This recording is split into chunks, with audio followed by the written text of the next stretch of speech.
اعوذ باللہ من الشیطان الرجیم بسم اللہ الرحمن الرحیم۔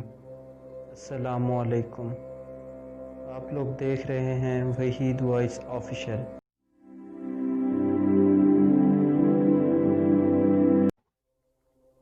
دوستو، کامیابی ہر شخص کا خواب ہے، مگر کبھی ہم نے سوچا ہے کہ یہ ہر شخص کے حصے میں کیوں نہیں آتی؟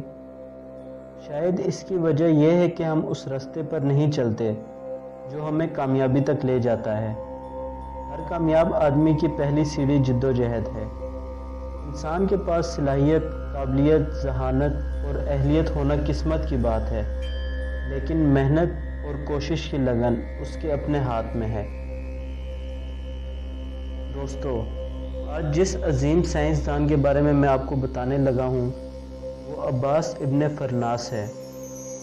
عباس ابن فرناس، جن کا پورا نام عباس قاسم ابن فرناس تھا، ایک عظیم موجد، انجینئر، تیارچی، حکیم، شاعر، موسیقار اور کیمیا دان بھی تھے۔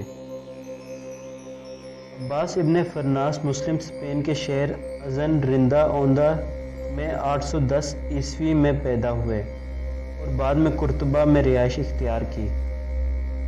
822 میں جب نیا خلیفہ عبد الرحمن دوئم تخت نشین ہوا تو اس نے دنیا سے تمام باصلاحیت افراد کو اکٹھا کرنا شروع کیا۔ ان میں ایک سازندہ نوجوان ماہر فلکیات اور شاعر عباس ابن فرناس بھی تھا، جس نے سائنس کی ترقی کو بہت فروغ دیا۔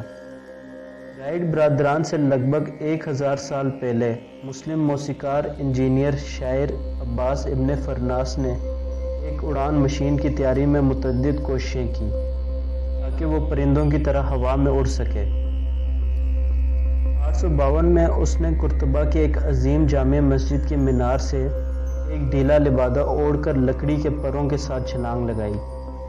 اسے یہ توقع تھی کہ وہ ایک پرندے کی طرح ہوا میں اڑ سکے گا، مگر وہ ناکام رہا۔ بہرحال اس لبادے نے نیچے گرنے کی رفتار کم کر دی اور اس طرح دنیا کا پہلا پیراشوٹ وجود میں آیا۔ بعد ازاں 70 سال کی عمر میں عباس ابن فرناس نے ریشم اور عقاب کے پروں سے ایک جہاز تیار کر کے ایک پہاڑ سے چھلانگ لگائی اور 10 منٹ تک کامیابی سے ہوا میں تیرتا رہا۔ تاہم اترتے ہوئے اس کا جہاز کریش ہو گیا اور اسے بہت سی چوٹیں آئیں۔ آخر عباس ابن فرناس نے یہ نتیجہ نکالا جو آج درست مانا جاتا ہے کہ اپنی ڈیوائس میں دم نہ لگانے کی وجہ سے اس کی لینڈنگ خراب ہوئی، کیونکہ اس نے اترنے کے لیے پرندوں کی طرح دم نہیں لگائی تھی۔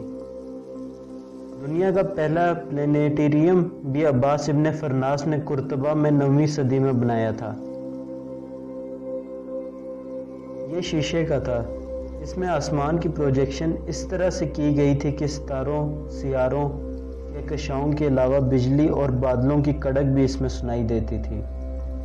ارمن فرمن چونکہ عباس ابن فرناس کا لاطینی نام ہے، اس لیے تاریخ کے اس حصے کو زیادہ اہمیت نہیں دی گئی۔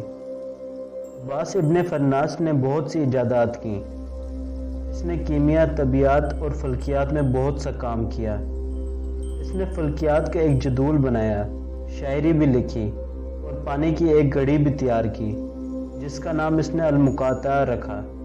عباس ابن فرناس نے مٹی کے ذریعے شیشہ بنانے کا طریقہ بھی واضح کیا۔ دوستو، یہ عباس ابن فرناس کی کہانی تھی جو دنیا کا پہلا ہوا باز مانا جاتا ہے۔ امید کر دوستو، اگر ویڈیو اچھی لگی تو لائک، کمنٹ اور اس چینل کو سبسکرائب کر دیں۔